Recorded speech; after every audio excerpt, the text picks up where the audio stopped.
నమస్తే అండి తెలుగు ప్రజలకు. నా పేరు ఎక్స్ఐటీ వెంకట్. మనం చూస్తుంటే నిన్న ఢిల్లీ రౌస్ అవెన్యూ కోర్టు సంచలనమైన తీర్పు ఇచ్చిందని చెప్పుకోవచ్చు. మనకు తెలుసు అందరికి కూడా గతంలో ఢిల్లీ లిక్కర్ స్కామ్ అనే కేసు ఎంత ప్రభావం చూపెట్టిందో తెలుసుకోవచ్చు.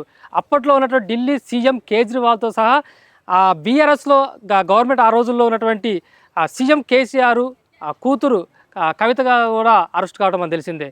రీసెంట్గా నేను వచ్చిన తీర్పుతో పాటు దేశవ్యాప్తంగా చర్చనీయాంశమైంది. దీనిపైన బీజేపీ కుట్ర పన్నింది. అప్పుడు ఢిల్లీ ఇప్పుడున్నటువంటి మాజీ సీఎంతో పాటు దాదాపు 25 మంది పైగా కేసులు నమోదయ్యాయి, జైలు జీవితం గడిపారు. మరి ఇప్పుడు తీర్పు తర్వాత మొత్తం కూడా బీజేపీ పైన వ్యతిరేకత వస్తుంది. ఈ అన్నిటి గురించి మనం తెలుసుకునే ప్రయత్నం చేద్దాం. మనతో పాటు ఓయూ మైపాల్ యాదవ్ గారు మనతో పాటు ఉన్నారు. అన్న నమస్కారం. అన్న నిన్న మనం చూసినట్టయితే ఢిల్లీ రౌస్ అవెన్యూ కోర్టు తీర్పు తర్వాత మొత్తం దేశవ్యాప్తంగా చర్చనీయాంశమైంది. అప్పుడు ఢిల్లీ లిక్కర్ కేసు అంటే మొత్తం దేశం మొత్తం హాట్ టాపిక్ అని చెప్పుకోవచ్చు. అంటే అప్పుడున్నటువంటి సీఎం కేజ్రీవాల్తో సహా దాదాపుగా 20 మంది పైగా కేసులు నమోదయ్యి దాదాపు 5-6 నెలలు జైల్లో జీవితం గడపాల్సి వచ్చిన పరిస్థితి మనం చూస్తాం. ఇక్కడ చూసాం రీసెంట్గా ఇప్పుడు కవిత కవిత కూడా అరెస్ట్ అయిన విషయాలు మనం తెలుసు. జైలు పోయింది, ఆమె కూడా 5 నెలలు జైల్లో ఉంది. దీని తర్వాత తీర్పు తర్వాత మీరు ఏమనుకుంటున్నారు? అసలు తీర్పు ఇచ్చిన జడ్జి గారి పేరు చాలా మందికి తెలియదు, తెలుసుకోండి. ఓకే, జడ్జి గారి పేరు ఏంటంటే జితేంద్ర సింగ్. ఎవరి జితేంద్ర సింగ్? మద్యం కేసులో సంచలన తీర్పునిచ్చిన రౌస్ అవెన్యూ కోర్టు ప్రత్యేక జడ్జి. సిబిఐ తీర్పుపై విమర్శలు గుప్పిస్తూ ఆయన చేసిన వ్యాఖ్యలపై సర్వత్రా చర్చ ఆంధ్రజ్యోతిలో వచ్చింది. అలా ఎందుకు చెప్తున్నామంటే అసలు జితేంద్ర సింగ్ జడ్జి గారు ఏం చెప్పారని మనం ముందాం, దీని తర్వాత మనం మాట్లాడదాం. ఢిల్లీ మద్యం కుంభకోణం కేసులో మాజీ సీఎం కేజ్రీవాల్, మాజీ డిప్యూటీ సీఎం మనీష్ సిసోడియా, మాజీ ఎమ్మెల్సీ కల్వకుంట్ల కవితతో సహా 23 మందిని నిర్దోషులుగా ప్రకటిస్తూ శుక్రవారం రౌస్ అవెన్యూ కోర్టు ప్రత్యేక జడ్జి జితేంద్ర ప్రతాప్ సింగ్ వెలువరించిన 598 పేజీల తీర్పు రాజకీయ న్యాయ వర్గాల్లో సంచలనం సృష్టిస్తుంది. అసలు ఏమి ఇచ్చిండు, ఏమన్నాడు? దేశంలో అత్యున్నత దర్యాప్తు సంస్థ అయినటువంటి సిబిఐకే అక్షర జ్ఞానం లేదని, అభూత కల్పనలు, తప్పుడు సాక్ష్యాధారాల ఆధారంగా తన ఛార్జ్ షీట్ను రూపొందించిందని ఆయన చేసిన వ్యాఖ్యలు సర్వత్రా చర్చనీయాంశమవుతున్నాయి. అంటే సిబిఐ అధికారులకు అక్షర జ్ఞానం లేదట. అంటే ఇప్పుడు సిబిఐని దిశానిర్దేశం చెప్పేది కూడా అక్కడ అధికార పార్టీ బీజేపీ ప్రభుత్వం ఉంటది. సిబిఐ కానీ ఈడీ కానీ మొత్తం ఎవరే చెప్పారు కానీ అభూత కల్పనలట, తప్పుడు సాక్ష్యాధారాల ఆధారాలట. అంటే నేను ఎందుకు చెప్తున్నా అంటే మరి సిబిఐ వాళ్ళు చేసేట్లో మనం కూడా చాలా మంది విమర్శించినాం. అవును. మరి సిబిఐ అధికారులకి ఇలా జితేంద్ర ప్రతాప్ సింగ్ జడ్జి గారు మరి చివాట్లు పెట్టి వీళ్ళని నిర్దోషులుగా విడుదల చేసిండు. ఇంకేం చెప్పిండంటే 2024 అక్టోబర్ నుంచి రౌస్ అవెన్యూ కోర్టులో అదనపు సెషన్ జడ్జిగా కొనసాగుతున్న ఆయన ప్రత్యేక జడ్జి కింద అవినీతి నిరోధక చట్టానికి సంబంధించి సిబిఐ కేసులను విచారిస్తున్నారు. జితేంద్ర సింగ్ ఎలాంటి ప్రలోభాలకు లొంగరని, చట్టం విషయంలో నిక్కచ్చిగా వ్యవహరిస్తారని పేరు పొందారు. అంటే నాకు చాలా మంచి పేరుంది. ఆషామాషి జడ్జి గాడు జితేంద్ర ప్రతాప్ సింగ్. నిర్మాణాత్మక సాక్ష్యాలు ఏవీ లేకుండా సిబిఐ కథలు అల్లిందని, అప్రూవర్ల మాటలనే వేదంగా భావించిందని, ఇలా ఆధారపడడం రాజ్యాంగ సూత్రాలకు విరుద్ధమని ఆక్షేపించారు. మొత్తం సిబిఐ పరిశోధన జరిపిన తీరునే తప్పు పట్టిండట. ఈ రకంగా ఇప్పుడు సిబిఐ పైన ఇప్పుడు ప్రజలకున్న నమ్మకాన్ని కూడా బొమ్మ చేసినట్టు ప్రజలు నమ్మరు సిబిఐ కూడా. ఇప్పుడు సిబిఐ మీద కూడా నమ్మకం పోయింది. ఇప్పుడు వీళ్ళ వల్ల మరి మనకేం తెలుసు సిబిఐ ఇట్లా చెప్తుందని. అవును, మనం కూడా విమర్శలు చేసినాం. అవును. మనతో పాటు అనేక మంది సొసైటీలో ప్రశ్నించే గొంతుకలు కావచ్చు, లేకపోతే బీజేపీ నాయకులు కావచ్చు.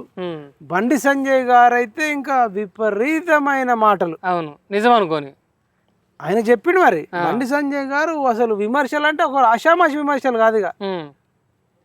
అవును. అయితే ఇప్పుడు రీసెంట్గా కవిత నిన్న కేటీఆర్ కూడా కవితకి ట్వీట్ చేశారు.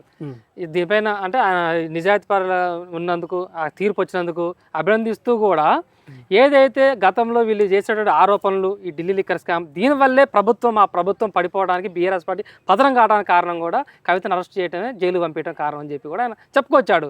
దానిపై మీ అభిప్రాయం ఏంటి? నిజానికి కవిత గారి మీద తెలంగాణ ప్రజలకు కోపము, ద్వేషము పెద్దగా లేదు. కవిత గారి మీద కోపము, ద్వేషం పెరగడానికి కారణం ఏంటంటే బీఆర్ఎస్ నాయకులే. అవును. ఎందుకంటే బీఆర్ఎస్ నాయకులు అరాచకాలు, గ్రామాలలో రౌడీలను పెంపొందించడం, రౌడీల చేత ఎవడన్నా ప్రశ్నించినోన్ని అరెస్టులు చేయడం, కొట్టడం. కొన్ని దగ్గరలో అయితే ఇప్పుడు పుట్టమధు లాంటి వాళ్ళు మంతనిలో ఇద్దరు అడ్వకేట్లనే వామన్ రావు దంపతులను నడి రోడ్డు మీదనే గొడ్డలతో కిరాతకంగా నరకడం, తర్వాత గ్రూప్ 1 పేపర్లన్నీ లీక్ అవ్వడం, ప్రవళిక లాంటి వాళ్ళు చనిపోతే కేటీఆర్ లాంటి వాడు లవ్ చేసి మరణించింది అనడం, ఆమె ఎగ్జామే రాయలేదు అనడం. అంటే ఇవన్నీ బీఆర్ఎస్ పార్టీ పదనాలు అయ్యేనా? బీఆర్ఎస్ చేసింది ఒరిజినల్. ఇవన్నీ ఎందుకు చెప్పుకొస్తున్నా, లింక్ చెప్తున్నా. ఇట్లా లింక్ చేయడం, ఎంసెట్ పేపర్ లీక్ చేయడం, తర్వాత డబుల్ బెడ్రూమ్లు ఇల్లు కట్టిస్తాను శ్మశానాలలో కట్టడం, శ్మశానాలలో కట్టి కొన్ని శ్మశానంకే పోయినాయి, ఇక కొన్ని అయితే కనీసం కొట్టుకపోయినాయి ప్రజలు. ఇక కొన్ని దగ్గరలో అయితే చెన్నూరులో బాలకసుమన్ చెరువులోనే కట్టిండు డబుల్ బెడ్రూమ్లు. ఇంద్రవెల్లి సైడ్ పోతే ఇంద్రవెల్లికి పోయినట్టు శ్మశానంలో కట్టిరు. వాళ్ళకి తెలియదు అన్ని. ఇప్పుడు వరదలు వస్తాయి, వర్షాలు వస్తాయి, వచ్చినప్పుడు ఈ చెరువులలో మునిగిపోతాయి. అన్ని తెలిసి చెప్తున్నా. నిజామాబాద్ రూట్ లో పోతే నీకు కామారెడ్డి ఏరియా సైడ్ పోతే చెరువులోనే ఇల్లు ఉంటాయి. మొత్తం మొన్న నేను పోతుంటే అన్ని నీళ్లున్నాయి, ఇల్లు ఉన్నాయి, డబుల్ బెడ్రూమ్.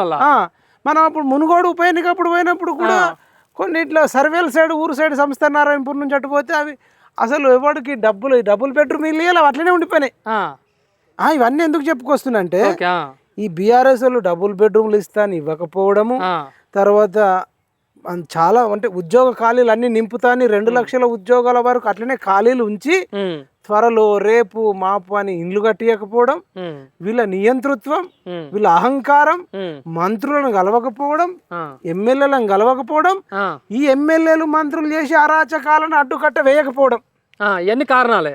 ఈ అన్ని కారణాలతోని మళ్ళా రైతు బంధు భూస్వాములకు ఇవ్వడం, భూమి లేనోడికి ఏమి ఇవ్వకపోవడం, భూమి తక్కువనోడికి తక్కువ ఇవ్వడం, దళిత బంధుని పెట్టి 4 దళితులకు ఇచ్చి మిగతా 400 దళితులను పస్తులు ఉంచడం, గొర్రెల పెట్టి గొర్రెల స్కామ్ చేయడం, ఇట్లా రకరకాలుగా అంటే మొత్తం ఎక్కడ పడితే అక్కడ బెల్ట్ షాపులు ఓపెన్ చేయడం, గంజాయి డ్రగ్స్ ఇట్లా అలవాటు అయిపోవడం. యువత ఈ తెలంగాణ వచ్చినాక బీఆర్ఎస్ పార్టీ అధికారానికి వచ్చినాక 15 ఏళ్ళ పోరాడు 10th కాకన్నా ముందు నుంచే డింగ్ డింగ్ డింగ్ డింగ్ తాగుడు, చేసుడు, అసలు ఎటువంటి డిసిప్లిన్ లేకుండా పోవడం, ఇవన్నీ కారణాలకు బీఆర్ఎస్ మీద కోపం తెలంగాణ ప్రజలకు వచ్చింది. ఈ కోపంతో అందరూ కవితక్కను కూడా విమర్శించడం మొదలు పెట్టారు. నిజానికి కవితక్క ఇక్కడ తెలంగాణలో ఆమె భూ కబ్జా చేసింది లేదు, లేకపోతే ఎక్కడన్నా దోచుకున్నది లేదు, ఎక్కడన్నా అవినీతి చేసింది లేదు, ఇక్కడ ఇసుక దందా చేయంగా చూడలే, మట్టి దందా చేయంగా చూడలే, ఆమె ఇక్కడ మంత్రి పదవి చేయలే, ఇక్కడ ఎమ్మెల్యే చేయలే. ఒకసారి ఎంపీ గెలిచిర్రు, తర్వాత ఒకసారి ఎమ్మెల్సీ అయ్యారు. అంటే బీఆర్ఎస్ మీద కోపంతో కవితక్కను అందరు ఇక తిట్టి విమర్శించారు. ఒక రకంగా చెప్పాలంటే ఈ తెలంగాణ రాష్ట్రంలో ఏ మహిళ పడనన్ని మాటలు, బాధలు, విమర్శలు, అవమానాలన్నీ కూడా కవితక్క పడ్డది. ఒక్క బయట నుంచే కాదు, బీఆర్ఎస్ నాయకులు ఆమెను టార్గెట్ చేశారు, కాంగ్రెస్ నాయకులు టార్గెట్ చేశారు. వీళ్ళ వైపు తప్పులు లేకుండా ఈమె వైపు దోశారు అంతా కూడా. బీజేపీ వాళ్ళు విమర్శలు చేశారు. బీజేపీ వాళ్ళు బండి సంజయ్ అన్న కానీ, బీజేపీలో ఉన్న ప్రధాన నాయకులు కానీ, బీజేపీ కార్యకర్తలు కానీ, బీజేపీ సోషల్ మీడియా కానీ, తర్వాత కాంగ్రెస్ కానీ, రేవంత్ రెడ్డి కానీ, కాంగ్రెస్ సోషల్ మీడియా కానీ, కాంగ్రెస్ కార్యకర్తలు కూడా ఆమె టార్గెట్ చేశారు. అప్పుడు బీఎస్పీ పార్టీని అప్పుడు ఆర్ఎస్ ప్రవీణ్ కుమార్ కూడా ఆమె మీద టార్గెట్ చేశారు. ఇటు తీన్మార్ మల్లన్న కావచ్చు, ఇటు నాలాంటోని కావచ్చు, మన తొలి వెలుగు రగన్న లాంటి వాళ్ళు కావచ్చు, ఇంకా మీలాంటి వాళ్ళు కావచ్చు, ఎవడైనా యూట్యూబ్ ఛానల్ అందరు కూడా ఆమెనే టార్గెట్ చేశారు. అసలు తెలంగాణలోనే కాదబ్బా ఇదంతా అయిపోయిందా, మళ్ళీ బీఆర్ఎస్ లో కూడా ఇప్పుడు మేము పార్టీ నుంచి సస్పెండ్ చేసారు. సస్పెండ్ చేసినాక తులా ఉమా అని అక్క ఉంటుంది. తులా ఉమా అక్క డైరెక్ట్ అంటే లిక్కర్లో ఇట్లా స్కామ్ చేసినామని ఆమె మాట్లాడుతుంది. తర్వాత నిరంజన్ రెడ్డి మాజీ వ్యవసాయ శాఖ మంత్రి, వీళ్ళు కేటీఆర్ కు దగ్గరనే. ఇప్పుడు తులా ఉమక్క అయినా, నిరంజన్ రెడ్డి అయినా, లేకపోతే ఇంకా కొంతమంది సత్యవతి రాథోడైనా, లేకపోతే మహబూబాద్ మాజీ ఎంపీ మాల్వోత్ కవిత అయినా, లేకపోతే ఇక్కడ ఆలూరు మాజీ ఎమ్మెల్యే ఆమె పేరు సునీతారెడ్డి, ఆమె పేరు ఏం పేరు ఆలేరు మాజీ ఎమ్మెల్యే, ఉమ్, వీళ్ళందరూ కూడా ఉమ్. అంటే బీఆర్ఎస్ వాళ్ళే ప్రెస్ మీట్లు పెట్టి మేము టార్గెట్ చేసిర్రు, మేము స్కామ్ చేసింది అన్నట్టు. ఆ. అంటే కవితనే టార్గెట్ చేయడానికి కారణం ఏంటి? అదే చెప్తున్నా. ఇప్పుడు వాళ్ళు పైన అధిష్టానం కేటీఆర్ పెట్టమంటే పెట్టినట్టున్నారు, అవును, ఆ. లేదంటే హరీష్ రావు, కేటీఆర్, కేసీఆర్ వీళ్ళందరూ పెట్టమనొచ్చు, మనకు తెలియదు. ఆ. వాళ్ళు చెప్పకుండా అయితే బీఆర్ఎస్ వాళ్ళు పెట్టరు కదా. అంటే పార్టీలో బీఆర్ఎస్ పార్టీలో కవిత ఎదుగుదల చూడలేక రేపు కాబోయే కేసీఆర్ తర్వాత కవితకి ఆ హోదా ఉంది, ముఖ్యమంత్రిగా ఆ స్థానం ఉంటదని చెప్పి అట్లా భావించి కుట్రలు పన్నారా? ఇప్పుడు కేటీఆర్ కావచ్చు, హరీష్ రావు కావచ్చు, స్వతహాగా చాలా టాలెంటెడ్ అట, అవును, టాలెంట్. ఆమె ఖాళీగా ఉండదట, ఏదో ఒకటి చేయాలనుకుంటదట. తెలంగాణ విట్టలన్న అని అన్న చెప్పిండు. అంటే ఆమె తెలంగాణ ఉద్యమంలో కూడా ఒక బిడ్డను చేతిలో పట్టుకొని ఆమె ప్రెగ్నెంట్ ఉన్నప్పుడు 6 నెలలు 7 నెలలు కడుపుతున్నప్పుడు కూడా తెలంగాణ ఉద్యమం చేయడానికి రాష్ట్రం అంతా తిరిగింది. నేను ఒక్కొక్కసారి ముందట కూర్చుండేటోని, ఒక్కొక్కసారి వెనక కూర్చుండేటోని. అని తెలంగాణ విట్టలన్న చెప్పిండు నాకు. అంటే ఆయన ఛానల్లో కూడా చెప్పిండు. అంటే మీ తెలంగాణ ఉద్యమంలో కూడా ఒక్క దగ్గర లేకుండా ప్రతి గ్రామంలో తిరుగుతూ జాగృతి పేరు మీద ఆమె ఎన్ని చేయనో పోరాటాలు అలా టీంతో చేసింది. అయితే తెలంగాణ వచ్చినాక బీఆర్ఎస్ పార్టీ గతంలో టీఆర్ఎస్ పార్టీ అధికారంకి వచ్చినట్టు కవిత పాత్ర చాలా ఉంది, పెద్ద పాత్ర ఉంది. ఆమె తెలంగాణ ఉద్యమంలో వాళ్ళని ఏమని పిలిచేవాళ్ళు అంటే వీళ్ళు కూడా ఒక హ్యాండ్, వీళ్ళది ఒక హ్యాండ్ అనేది లెఫ్ట్ రైట్ లాగా, బీఆర్ఎస్ ఒకవైపు జాగృతి ఒకవైపు అన్నట్టు చేసుకొచ్చారు. తెలంగాణ వచ్చినాక ఏమైపోయిందంటే ఈమెకి ఇంత టాలెంట్ ఉంది కదా, ఈమెను రాష్ట్రంలో ఎమ్మెల్యేగా పోటీ చేసి మంత్రి చేస్తే ముఖ్యమంత్రికి రేసులో పోతుందని ముందే ఆమెను ఎంపీకి పంపించి సైడ్ తప్పించారు. మర్ర రెండోసారి ఎంపీకి పోటీ చేసినప్పుడు కూడా అంటే మనకు చెప్తున్న ప్రకారం బీఆర్ఎస్లు ఉండే ఎమ్మెల్యేలు, మరీ ముఖ్యంగా బాల్కొండ ఎమ్మెల్యే ఇప్పుడు ప్రశాంత్ రెడ్డి, ఆయన మాజీ మంత్రి, వీళ్ళంతా కూడా బీఆర్ఎస్ అధిష్టానంతో ఉండి ఈమెను ఇక్కడ ఓడగొట్టాలి అని చెప్పేసి, అంటే ఇటు బీజేపీ వాళ్ళు ఆమెను ఓడగొట్టాలనుకున్నారు, కాంగ్రెస్ వాళ్ళు ఓడగొట్టాలనుకున్నారు, ఇటు బీఆర్ఎస్ వాళ్ళు ఓడగొట్టాలనుకున్నారు. అందరు కలిసి ఎంపీకి ఏమైనా ఓడగొట్టారు. అంటే నీకు ఇవన్నీ ఎందుకు చెప్పుకొస్తున్నంటే అసలు ఒక వ్యక్తి మీద తెలంగాణ చరిత్రలోనే కాదు, దేశ చరిత్రలో ఒక మహిళ మీద, అంటే లిక్కర్ స్కామ్ విషయంలో కానీ ఇంకా ఇతరత్ర విషయాల మీద ఇంత అణిచివేత, ఇంత అంటే టార్గెట్ నాకు తెలిసి ఏ నాయకురాల మీద జరగఉండదు. ఇంట్లో బయట జనరల్గా ఎక్కడన్నా ప్రతిపక్షాలు అంటే మళ్ళీ ప్రతిపక్షాలన్నా ఒక ముఖ్యమంత్రి ఉంటే ముఖ్యమంత్రిని అనాలి, లేదంటే ముఖ్యమంత్రి ప్లేస్ సెకండ్ ప్లేస్లో ఉన్న వర్కింగ్ ప్రెసిడెంట్ కేటీఆర్ అనాలి, లేదంటే వాళ్ళ తర్వాత హరీష్ రావుని అనాలి. అసలు కేసీఆర్ కంటే ఎక్కువ, హరీష్ రావు కంటే ఎక్కువ, కేటీఆర్ కంటే ఎక్కువ, సంతోష్ రావు కంటే ఎక్కువ కవితక్కను టార్గెట్ చేసిరు. అంటే మనం కూడా చేసినాం, మరి మనకు తెలియదు అప్పుడు. అంటే ఆమె బీఆర్ఎస్ నుంచి అణిచివేస్తుంది. అంటే ఈమెకు టాలెంట్ ఉంది. ఇప్పుడు వరంగల్లో సభ పెట్టిండు కేసీఆర్, సభ పెట్టి ఇటు కేటీఆర్ ఇట్లా చేతుంది, ఇటు కేసీఆర్ ఉంది. అంటే వీళ్ళిద్దరే కష్టపడ్డట్టు, ఇంకెవ్వరు లేనట్టు. అంటే తెలియకుండానే ఆమెను మెల్లమెల్లగా సైడ్ ట్రాక్ చేయడం, కలవకపోవడం, ఒక లెటర్ రాస్తే ఆ లెటర్ను కూడా లీక్ చేయడం, సొంత తండ్రిని కూడా కలవకుండా వీళ్ళు ఆపి చేసిర్రు. ఇప్పుడు ఏమంటారు తెలిసి తీర్పు వచ్చినాక కేటీఆర్కి ఇట్లా అమ్మ బీఆర్ఎస్ నష్టపోయింది అంటారు. బీఆర్ఎస్ నష్టపోయింది. ఒకవేళ బీఆర్ఎస్ నాయకులు మంచోళ్ళు అయితే, బీఆర్ఎస్ ఎమ్మెల్యేలు మంచోళ్ళు అయితే, వీళ్ళ పరిపాలన ప్రజారంజకంగా ఉంటే మరి 100 సీట్లు గెలిచేది కదా. అంటే ఇప్పుడు ఆమె వల్ల నువ్వు ఓడిపోయింది అంటున్నావు అంటే రేపు నెక్స్ట్ మళ్ళా ఆమెకు అంత కెపాసిటీ ఉంది అంటున్నావు కదా, మరి ఇప్పుడు ఆమె సొంత పార్టీ పెట్టి ఆమెను ముఖ్యమంత్రి అవుతుంది అన్నట్టు. అంతేగా, కవిత చాలా పవర్ఫుల్ అని నువ్వే అంటున్నావు. మరి ఇప్పుడు ఆమె సొంత పార్టీ పెట్టి నాకంటే పవర్ఫుల్ అని కేటీఆర్ ఒప్పుకున్నట్టే. మీరు చేసిన అరాచకాలకు ఇప్పుడు నిరుద్యోగులకు ఉద్యోగాలు ఇచ్చుంటే నిరుద్యోగులు వ్యతిరేకంగా అవుతుండేనా? జీవో 46 తీసుకొచ్చింది కవితక్క కాదు, బీఆర్ఎస్ పార్టీ. అప్పుడు జీవో 46 బాధితులంతా బీఆర్ఎస్కి వ్యతిరేకమయ్యారు. తర్వాత గ్రూప్ 1 పేపర్ లీక్ చేసింది ఇదంతా బీఆర్ఎస్ నిర్లక్ష్యం వల్ల, దాంట్లో కవితకు సంబంధం లేదు. ఎంసెట్ లీక్ చేసిన దాంట్లో కవితకు సంబంధం బీఆర్ఎస్కే ఉంది. వీళ్ళు బాల్క సుమన్ లాంటి గాదర్ కిషోర్ లాంటి వాళ్ళు, రసమై బాలకిషన్, మల్లారెడ్డి, లేదంటే ముత్తిరెడ్డి, లేదంటే పుట్టమధు, మాజీ మంత్రి శ్రీనివాస్ గౌడ్, వీళ్ళు అరాచకాలు అవును. అసలు వీళ్ళు ఎంత అరాచకాలు చేసిరు, వీళ్ళు ఒక్కొక్కరిని భరించలేక ఆ, అసలు జనాలు ఒక గోల్ పెట్టరు. వీటి వల్ల ఓడిపోతే దీన్ని అంతా తీసుకుపోయి అదే. కవితక్క మీద వేస్తారు. ఇప్పుడు ప్రజెంట్ చూసుకున్నట్టయితే కవిత కూడా చెప్పింది ప్రెస్ మీట్ లో 2 నెలల్లో 3 నెలల్లో పార్టీ రాబోతున్నారు. ఇప్పుడు ఈ ఢిల్లీ లిక్కర్ కేసులో క్లీన్ చిట్ రావడం వల్ల కవితకు ప్లస్ అయ్యే అవకాశం కనబడుతుందా? రాష్ట్రంలో రేపు అధికారం వచ్చే అవకాశం కూడా ఈ ఉపయోగపడుతుంది అంటారా? ఇది ఇగో ఒక్కటైతే క్లీన్ చిట్ వల్ల ఇప్పుడు చాలా మంది నేను బీజేపీ వాళ్ళే వాళ్ళ పోస్టులు ఫేస్బుక్లలో రాసుకున్నారు ఏమన్నా, అరే కవితక్క మీద ఈ లిక్కర్ స్కామ్ అనేది అభియోగం లేకపోయి ఉంటే నేను ఆమెతో కలిసి పనిచేసే వాళ్ళం అని కొద్దిమంది మహిళలు పెట్టుకున్న పోస్టులను చూసిన.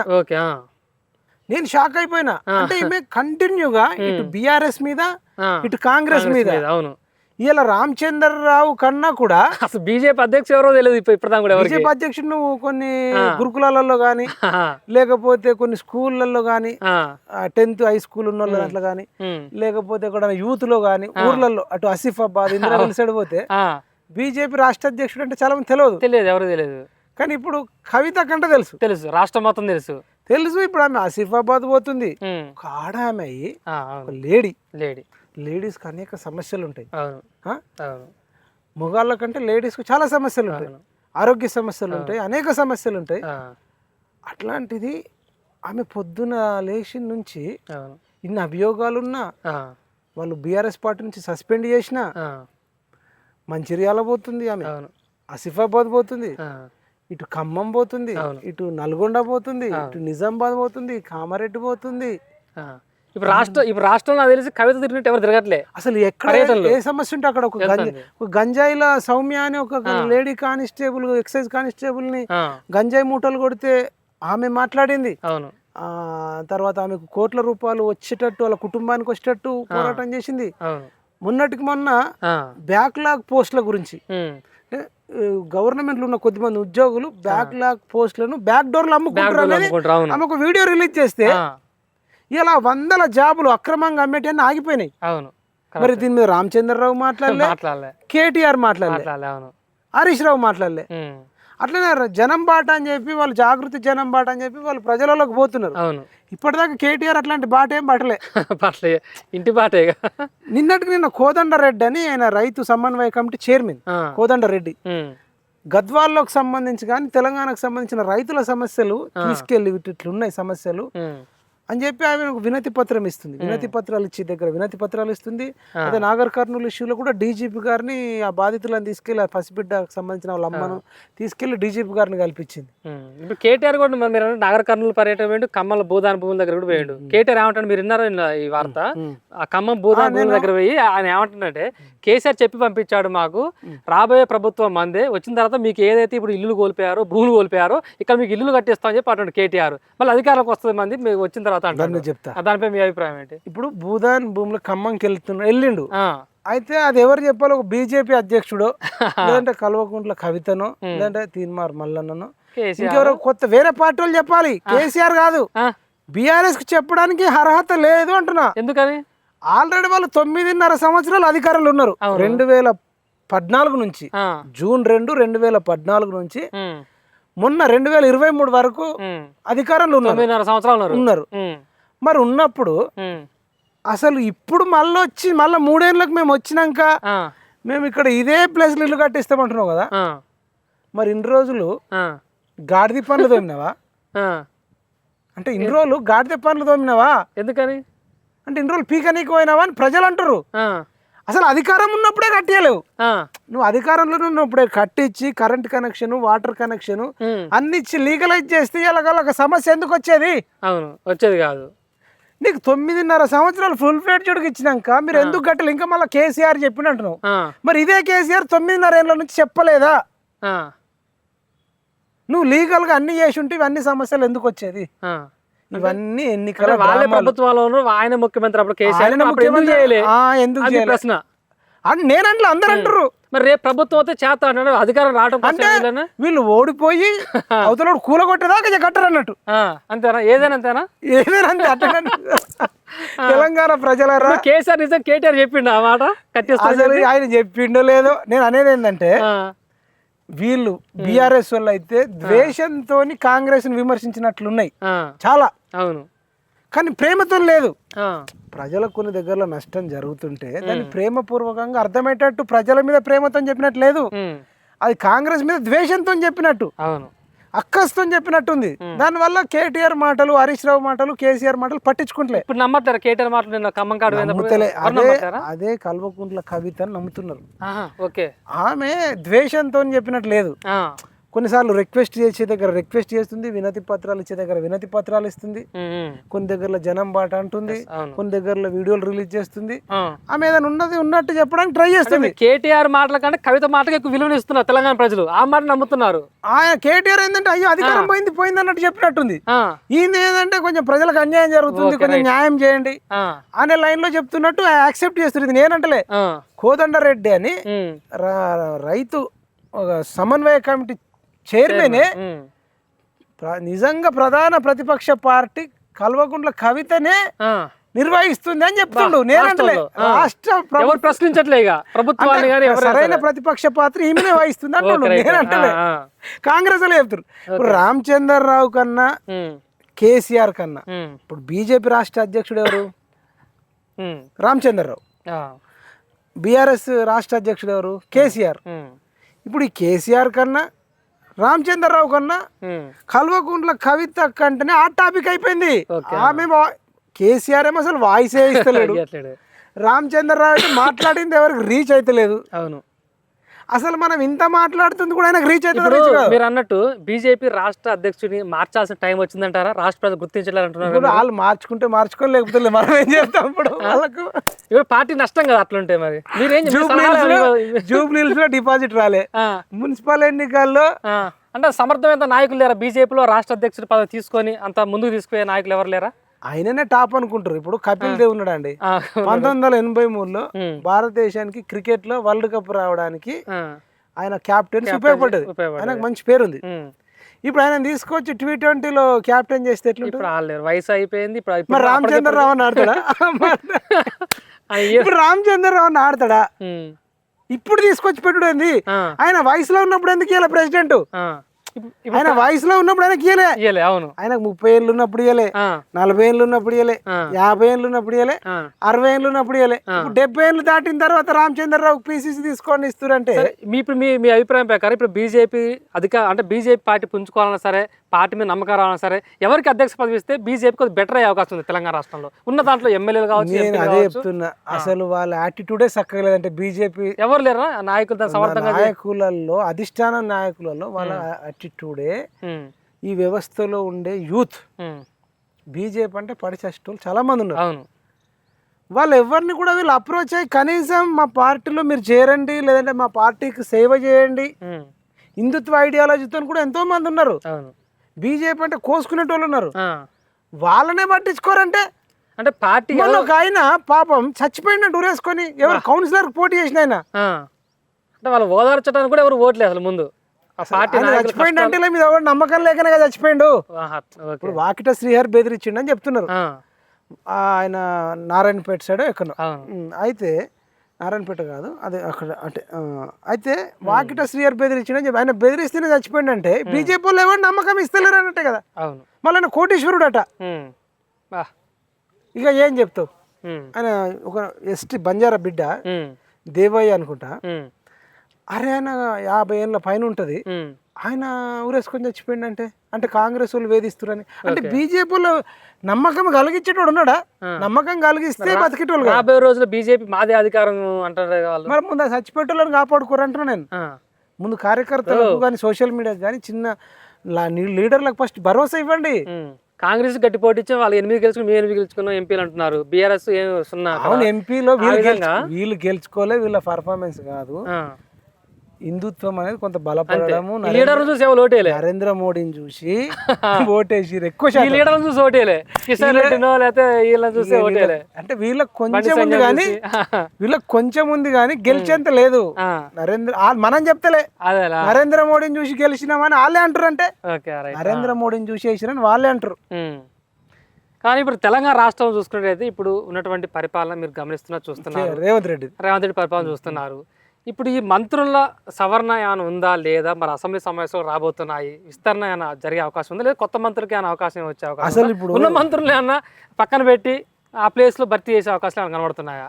ఇప్పుడు రేవంత్ రెడ్డి దురాశపరుడు అండి, ఆ, ధనదాహం. బా ఇప్పుడు రేవంత్ రెడ్డి దగ్గరనే గిన్ని మంత్రులు, ఆ, మున్సిపల్ అండ్ అర్బన్ డెవలప్మెంట్ మంత్రి, ఆ, చాలా బిజీ ఉంటుంది.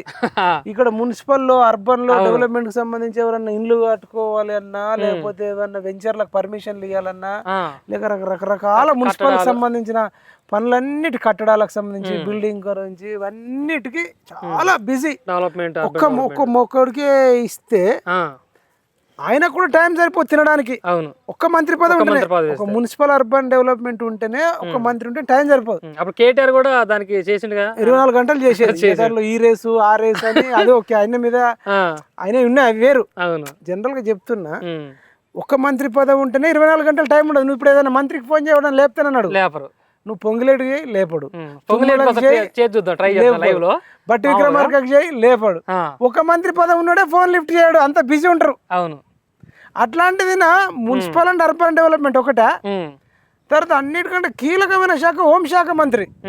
శాంతి భద్రతలు కాపాడాలి, అవును, క్రైమ్ జరగకుండా చూడాలి, నేరాలు జరగకుండా చూడాలి, ఆత్మహత్యలు జరగకుండా చూడాలి, హత్యలు జరగకుండా చూడాలి, ఈ గంజాయి డ్రగ్స్ ఇవన్నీ అంటే పెచ్చు పెళ్లి పోకుండా కంట్రోల్ చేయడానికి చూడాలి, పోలీసులను డైరెక్ట్ చేయాలి, డీజీపీతో మాట్లాడాలి, కమిషనర్ ఆఫ్ పోలీసులతో మాట్లాడాలి, డిఎస్పీలతో మాట్లాడాలి, ఎస్పీలతో మాట్లాడాలి, ఒక్క ఎస్ఐలు సిఐలు అందరినీ కోఆర్డినేట్ చేసుకొని ఒక హోమ్ మినిస్టర్ ఇస్తేనే ఇంత బిజీ ఉంటాం.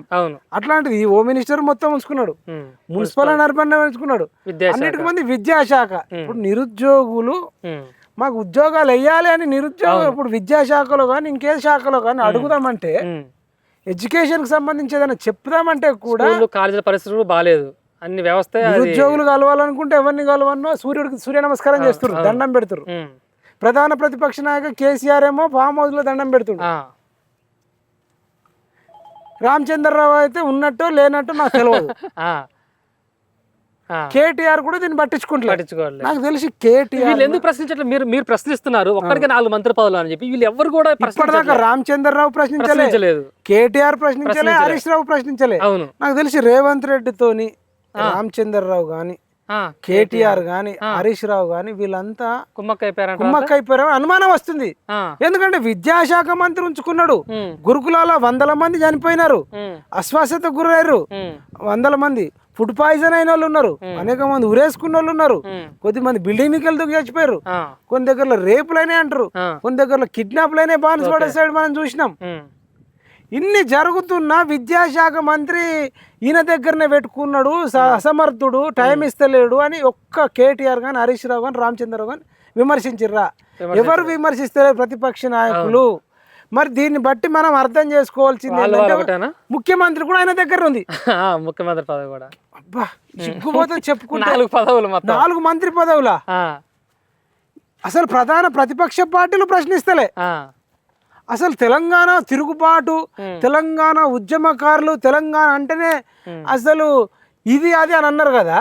అసలు మరి తెలంగాణలో ఒక్కడే ఇన్ని మంత్రి పదవులు పెట్టుకుంటే, ఇప్పుడు 2.5 సంవత్సరాలు ముఖ్యమంత్రి పరిపాలన పూర్తయింది, మళ్ళీ 2.5 సంవత్సరాలు వేరే వాళ్ళకి ఇవ్వాల్సి వచ్చిందా? ఆ 3 ఇస్తే ఇప్పుడు మళ్ళా తీసేసి ఇంకో 3 ఇస్తే 6 మంత్రి అయ్యేటోళ్ళు. అవును, అట్లనన్నా కొంత వాళ్ళకి న్యాయం చేసినట్టుంటుండే, డెవలప్మెంట్ అయ్యేది. కొన్ని సంతకాలు పెట్టాలి. ఇప్పుడు విద్యాశాఖ మంత్రి అంటే సంతకాలు పెట్టాలి, హోంశాఖ అంటే కొన్ని సంతకాలు పెట్టాడు ఫైళ్ళ మీద, మున్సిపల్ అర్బన్ అంటే ఇవన్నీ సంతకాలు పెట్టడానికే సరిపోదు, టైం సరిపోదు. అవును, ఒక ముఖ్యమంత్రి అనేటోడు విదేశాలకు పోవాలి, పెట్టుబడులకు పోవాలి, ఢిల్లీకి పోయి సోనియా గాంధీని కలవాలి, మల్లికార్జున గాంధీ కలవాలి, రాహుల్ గాంధీ గారిని కలవాలి, ప్రియాంక గాంధీని కలవాలి, కేసీ వేణుగోపాల్ కలవాలి, బీహార్లో ఎన్నికలు ఉంటే బీహార్లోకి పోయి ప్రచారం చేయాలి, మహారాష్ట్రలో ఉంటే మహారాష్ట్రకు పోయి ప్రచారం చేయాలి, కర్ణాటకలో ఉంటే కర్ణాటక ప్రచారం చేయాలి, ఇతర రాష్ట్రాలలో ప్రచారాలకు పోతావు, విదేశాలలో పెట్టుబడులు అంటావు, మళ్ళీ ఈ సొంత రాష్ట్రాలలో జూబ్లీహిల్స్ ఎలక్షన్స్ ఉంటే జూబ్లీహిల్స్ ఎలక్షన్ పోవాలి, మున్సిపల్ ఎలక్షన్స్ ఉంటే మున్సిపల్కి వెళ్ళాలి, కంటోన్మెంట్ ఎలక్షన్స్ ఉంటే కంటోన్మెంట్ పోవాలి, నెక్స్ట్ సర్పంచ్ ఎలక్షన్స్ ఉంటే సర్పంచ్ ఎలక్షన్ లోకి పోయినాం అంతకు ముందు, ఇప్పుడు జెడ్పీటీసీ ఎంపీటీసీ ఉంటే ఇటు పోవాలి. ఇన్ని పనులు పెట్టుకొని మళ్ళీ 18 మంది మంత్రులు ఉంటే వాళ్ళను రివ్యూస్కి పిలవాలి, కంట్రోల్ చేయాలి, ఇది చేయాలి, ఫ్యామిలీని చూసుకోవాలి, తినాలి, పడుకోవాలి, లేవాలి, స్నానం చేయాలి. ఇన్ని పనులు పెట్టుకొని 4 మంత్రి పదవులు పెట్టుకుంటే ఇప్పటిదాకా కేటీఆర్ కానీ హరీష్ రావు కానీ రామచంద్రరావు కానీ అడుగుతలేరంటే వీళ్ళు కుమ్మక్కైర్రని నాకు డౌట్ వస్తుంది. రేవంత్ రెడ్డి పడుకోవట్లేదు అసలు. ఇక ఆయన సీఎం అయిన కాంతి కేసీఆర్ రెస్ట్ తీసుకుంటాం, లీవ్ తీసుకుంటే లీవ్ కూడా తీసుకుంటే లీవ్ లెటర్ కూడా ఎప్పుడు కూడా నేను చేయలేదు అంటున్నాను. అదే లీవ్ లెటర్ పెట్టినంత బిజీగా ఉంటాడు రేవంత్ రెడ్డి. నువ్వు లీవ్ పెడతావా లీవ్ పెట్టావా తర్వాత విషయం అబ్బా. కానీ 4 మంత్రి పదవులకు న్యాయం చేస్తుందంటే చెయ్యట్లేదు. ఈయన 4 మంత్రి పదవులు రాష్ట్ర ప్రజలను యువతను అభివృద్ధి చేయడానికి కాదు, 4 శాఖలను అడ్డం పెట్టుకొని దోచుకోవడానికి. విద్యాశాఖలో దోసుకుంటుండు, హోమ్ మినిస్టర్ గా ఉండి దోసుకుంటుండు, మున్సిపల్ అండ్ అర్బన్ డెవలప్మెంట్ ఉండి దోసుకుంటుండు. ఈయన కొండలరెడ్డి మొత్తం ఒక కారు వేసుకపోతే పొద్దున మబ్బున డిక్కీలలో కార్లు కట్టలు నింపుకొని వస్తారట. కొద్దిమందిలకు తెలిసిన బంధువులను కొన్ని ప్రైవేట్ జాబులు ఉంటే రిజైన్ చేయించి ఈ డబ్బులు వసూళ్ళు తెల్లారు లేస్తే వసూళ్ళు. కొండలరెడ్డి వాళ్ళు, తిరుపతి రెడ్డి వాళ్ళు, ఇప్పుడు వేం నరేందర్ రెడ్డి వాళ్ళు, వీళ్ళంతా ఈ 4 శాఖలు పెట్టుకొని వసూళ్ళకి ఎగబడ్డరట. పర్మిషన్లు ఇవ్వాలంటే కమిషన్ మున్సిపల్ శాఖలో, ఎవడన్నా ఇల్లు కట్టుకోవాలన్నా ఏదన్నా వెంచర్ వేయాలన్నా పర్మిషన్లు ఇవ్వాలంటే లంచాలు. హోమ్ మినిస్టర్ లో ఇష్టం వచ్చిన కేసీఆర్ పరిపాలన కూడా కేసీఆర్ పరిపాలన మించిపోయింది అన్నమాట రేవంత్ రెడ్డి పరిపాలన. అసలు దారుణాతి దారుణంగా బెల్ట్ షాపులు, దారుణాతి దారుణంగా గంజాయి, డ్రగ్స్, విచ్చలవిడితనం అంటే 4 మంత్రి పదవులు పెట్టుకొని రాష్ట్ర ప్రజలను అభివృద్ధి చేయడానికి కాదు, రాష్ట్ర ప్రజల సొమ్మును దోచుకోవడానికే 4 మంత్రి పదవులు పెట్టుకుంటే దాదాపు ఇక 3వ సంవత్సరం దాటిపోతుంది. మరి 2 ఏళ్ళు దాటిపోయి 3 ఏళ్ళకి అడుగు పెట్టి ఇంత జరుగుతుంటే ఎవడు ప్రశ్నిస్తలేడు. ఇది రాష్ట్ర చరిత్రలో కాదు దేశ చరిత్రలో ఎవరి దగ్గర ఇన్ని మంత్రి పదవులు లేవు. యోగి ఆదిత్యనాథ్ దగ్గర లేవు. ఈవెన్ నరేంద్ర మోడీ ప్రధానమంత్రి దగ్గర కూడా ఇన్ని శాఖల మంత్రులు లేవంటే అంతకంటే పెద్దోడా?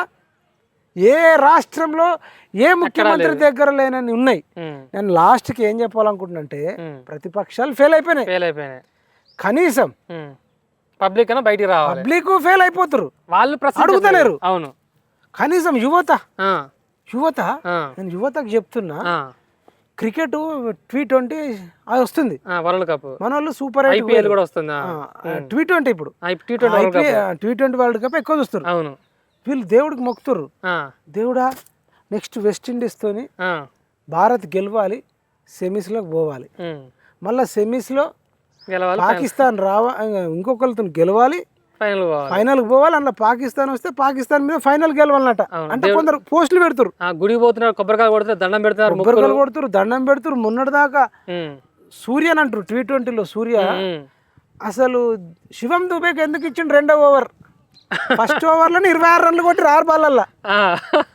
శివం దుబే దాంట్లో 6 బాళ్ళల్లో 26 రన్లు కొట్టినప్పుడు మళ్ళా హార్దిక్ పాండ్యా ఉండంగా లాస్ట్ ఓవర్ కూడా ఇచ్చారు, బూమ్రా ఉండంగా స్పెషలిస్ట్ బౌలర్లు ఉండంగా లాస్ట్ ఓవర్ కూడా టెస్ట్ చేశారేమో శివన్ దుబేకి ఇయ్యంగా ఇస్తే మళ్ళీ 20 రన్లు పోయినాయి. మొత్తం 2 ఓవర్లకు 46 రన్లు ఇచ్చిర్రు. అసలు సూర్యకేమన్నా బుద్ధి ఉందా? అసలు సూర్యకుమార్ నువ్వు ఎందుకు ఇచ్చినావు? కెప్టెన్స్ ఆయన కదా, నువ్వే కెప్టెన్, నువ్వు ఎందుకు ఓవర్ ఇచ్చినావు?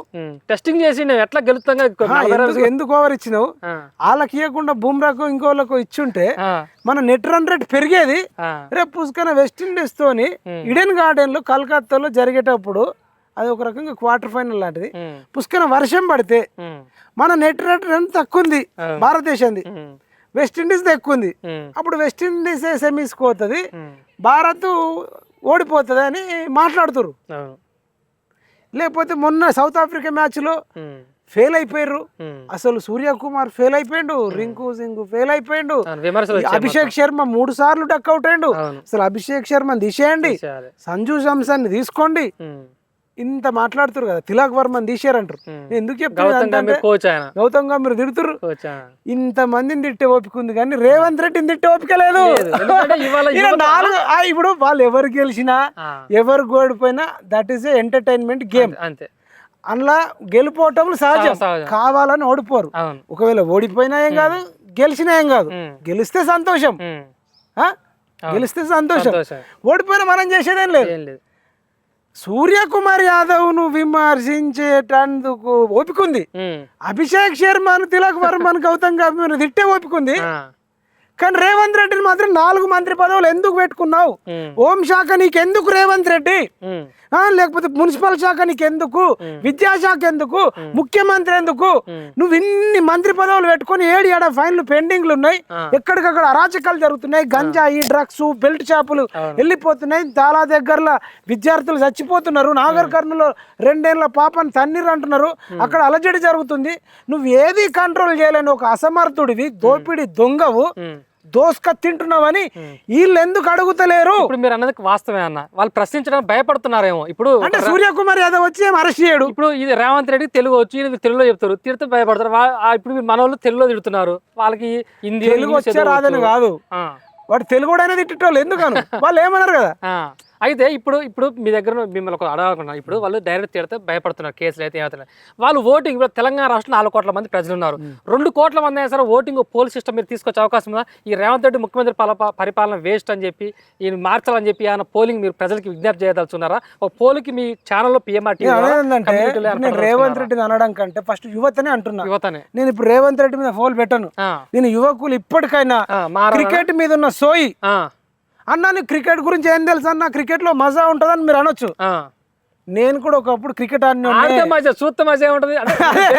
యువత కూడా మీరు చెప్పాల్సిన ఒకటి, ఎందుకంటే ఇవాళ బెట్టింగ్ కూడా చాలా మంది బెట్టింగ్ పెడతారు. అదొక కాన్సెప్ట్, అది మాట్లాడదాం. Betting concept different. నేనేంటంటే నన్ను అనొచ్చు, అన్న క్రికెట్ చూస్తే ఎంత మజా ఉంటది, అసలు క్రికెట్ లో ఇండియాకు నువ్వేమైనా వ్యతిరేకమా అని ఏమైనా అనొచ్చు. నీకు క్రికెట్ అంటే ఏం తెలుసు అంటే, అయ్యా బాబు మీరు ఆడారా? నేను స్కూల్లో ఉన్నప్పుడు చిన్నప్పుడు క్రికెట్ ఆడినోన్నే, బ్యాటింగ్ చేసినోన్నే, బౌలింగ్ చేసినోన్నే, కీపింగ్ చేసినోన్నే, ఫీల్డింగ్ చేసినోన్నే. అసలు నేను చెయ్యని పాత్ర లేదు. ఆల్రౌండర్ మీరు? ఆల్రౌండర్. నేను 6లు కొట్టిన వ్యక్తినే, 4లు కొట్టిన వ్యక్తినే, డైవ్ కొట్టి క్యాచ్లు పట్టిన వాళ్ళమే, అన్ని చేసినా కానీ నాకు అప్పుడు చెప్పేటోళ్ళు లేడు. అది ఎంత తెలివి లేదంటే అప్పుడు ఆ టైంలో. 10th ఎగ్జామ్స్ పెట్టుకొని వరల్డ్ కప్ లో దేవుడా ఇండియా గెలాలి అది అంటే వీళ్ళు మొక్కంగానే ఓడిపోతుండే. అంటే చాలా డిస్టర్బెన్స్ అయ్యేది. రాత్రి 11, 12 దాకా చూసేది. కొన్నిసార్లు వేరే దేశాలలో జరగడం వల్ల మనకు రాత్రి పూట వచ్చేది. టీవీలు బయట పెట్టుకొని ఆ రోజుల్లో ఇళ్ళ మధ్యలో సెల్ ఫోన్ లేవు. మనం మొక్కితే ఒక టెండూల్కర్ ఒక్కడే కొడతాడు, మిగతా వాళ్ళందరూ ఆడరు. ఓడిపోడు. తర్వాత సౌరవ్ గంగూలీ వచ్చినాక కొంచెం గెలిచింది, తర్వాత మహేంద్ర సింగ్ ధోని వచ్చిన తర్వాత కొంత గెలిచిర్రు, విరాట్ కోహ్లీ వచ్చినాక ఇంకా కొంత ఎక్కువ గెలిచిర్రు, రోహిత్ శర్మ వచ్చినాక గెలిచిర్రు, ఇప్పుడు సూర్యకుమార్ యాదవ్ వచ్చిండు. కానీ మాకు అప్పుడు చెప్పేటోళ్ళు లేక టెస్టులు కూడా 90 ఓవర్స్ ఉంటే 90 ఓవర్స్ రోజులు గడిచిపోయింది. దానివల్ల టైం వేస్ట్ అయిపోయింది. మీకు రోజులు గడిచిపోయింది, చెప్పేటోళ్ళు లేడు. వాళ్ళు గెలిచినా ఓడిపోయినా సంతోషంగా ఉన్నారు, మళ్ళీ వాళ్ళు ముందుకు వెళ్ళిపోతారు. మనం ఏంటంటే నెక్స్ట్ మ్యాచ్ ఎప్పుడు, ఇదే ఆలోచిస్తాను, నెక్స్ట్ సిరీస్ ఎప్పుడు, అన్ని పనులు బంద్ చేసుకొని చూడండి, అన్ని పనులు బంద్ చేసుకొని చదువు పక్కకు పెట్టి. అంటే కొన్నిసార్లు చదువు టైం, సిలబస్ రివిజన్ చేయడానికి టైం సరిపోయేది కాదు, క్రికెట్ మోజులో పడి. ఇప్పుడు యువత మొత్తం కూడా క్రికెట్ అట్రాక్ట్ అయిపోయి చూస్తున్నారు. వాళ్ళకి ఏమైనా చెప్పదలుచున్నారా మీరు? సెల్ ఫోన్లలో చూస్తున్నారు. అంటే మేము అప్పుడు టీవీలో కనీసం కరెంట్ పోతే ఆగుతుంటాం కదా, వీళ్ళకి అసలు కరెంట్ పోవడం అనేది ఉంటుంది. సెల్ ఫోన్ 100 ఛార్జింగ్ పెట్టుకోవాలి, ఛార్జింగ్ అయిపోతే ఒకవేళ పిన్ను పెట్టి మరీ చూస్తున్నారు. జియో హాట్ స్టార్ డౌన్లోడ్ చేసుకొని నొక్కు ఆడ బజ్జీ. సరే పని చేసేటోడు చూసినట్టు అర్థం లేదు. కిరాణా షాప్ లో అయినా కిరాణా షాప్ లో ఉండి చూస్తున్నాడు, బజ్జీలు వేసినా బజ్జీలు వేసి చూస్తున్నాడు. ఈ నిరుద్యోగి రూపాయి సంపాదన ఉండదు, నిరుద్యోగులు కూడా చూస్తారు. చాలా మంది పని ఈ డెవలప్మెంట్ అయ్యే సమయం. నేను అనేది ఏంటంటే ఏదైనా ఇంపార్టెంట్ ఉంది, సెమీఫైనల్ ఉంది, ఫైనల్ ఉంది, చూసినామంటే ఒక అర్థం ఉంది. ప్రతి మ్యాచ్ చూడాలి, ప్రతి బాల్ చూడాలి.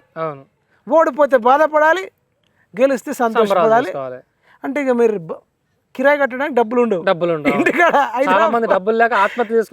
ఉండవు. వాళ్ళ తండ్రి చాలా కష్టపడుతుంటాడు, కూలి పని చేస్తుంటాడు, వ్యవసాయం చేస్తుంటాడు, ప్రైవేట్ జాబ్ చేస్తుంటాడు. వాళ్ళంతా గోసపడంగా వాళ్ళ అమ్మ పొద్దున్న లేస్తుంది, టమాటాలు కట్ చేస్తుంది, ఉల్లిగడ్డలు కట్ చేస్తుంది, తాలింపుకి వేస్తుంది, వీళ్ళకి మంచిగా పులిహోర చేసి పెడుతుంది, ఇడ్లీ చేస్తుంది, చట్నీ చేస్తుంది, దోశ చేస్తుంది, పూరి చేస్తుంది, మంచిగా చికెన్ బిర్యానీ చేస్తుంది, తింటారు, క్రికెట్ చూస్తారు. అంటే వాళ్ళ అమ్మ ఏమన్నా గానీ, నాన్న ఏమన్నా గానీ అవసరమా? మరి అనొచ్చు, అన్నాను క్రికెట్ మన దేశం గెలిస్తే మనకు పేరన్నా. మళ్ళీ మహిళా క్రికెటర్లు చూస్తే ఇంతమంది చూడరు, మళ్ళీ ఫుట్బాల్ ఉంటే ఇంతమంది చూడరు, హాకీ ఉంటే హాకీలో ఓడిపోయినా బాధపడరు. అందులో క్రికెట్ ఆడతారు కదా, వాళ్ళు ఓడిపోయినా బాధపడరు. అందులో ఓడిపోయినా క్రికెట్లో బాధపడరు. ఫుట్బాల్ వచ్చినప్పుడు కూడా అది ఓడిపోయినా పెద్దగా పట్టించుకోరు. కబడ్డీ వచ్చినా పట్టించుకోరు, హాకీ వచ్చినా పట్టించుకోరు, అథ్లెటిక్స్ వచ్చినా పట్టించుకోరు, ఏ ఆట పట్టించుకోరు. అందులో ఎన్నిట్లో ఓడిపోయినా సరే కానీ మళ్ళీ క్రికెట్ లో కూడా అందులో క్రికెట్ కాదు, మళ్ళీ మహిళల క్రికెట్ ని పట్టించుకోరు, మళ్ళీ అండర్-19 పట్టించుకోరు, మళ్ళీ అండర్-20 మళ్ళీ ఇవి పట్టించుకోరు. కేవలం మగవాళ్ళ క్రికెట్ T20 అయినా టికెట్లు వేలు పెట్టిపోయి చూస్తున్నారు గ్రౌండ్లలో. 20,000 10,000 డబ్బున్నో టికెట్లు పెట్టి చూస్తుండే. నేను ఏది మాట్లాడిన ఇక అప్పు అదే చెప్తున్నా, డబ్బున్నోడు గురించి నేను మాట్లాడతలే. ఈ అప్పులు వేసుకుంటా చూసుడు, బెట్టింగ్ లేసుడు, ఈ క్రికెట్ కి అడిక్ట్ అయిపోవడం. ఈ క్రికెట్ కనిపెట్టిందే బ్రిటిష్ వాడు. అవును, ఇంగ్లాండ్. మన దేశం మొత్తం దోసుకపోయి కోయి నిర్వచనాన్ని కానీ, సుగంధ ద్రవ్యాలు కానీ, బంగారం కానీ, డబ్బు కానీ అన్ని దోసుకపోయి వాడు క్రికెట్ కనిపెడితే వాడు ఛాయ్ అలవాటు చేసిండు. ఛాయ్ తాగాల క్రికెట్ చూడాలి, ఛాయ్ తాగాల క్రికెట్ చూడాలి.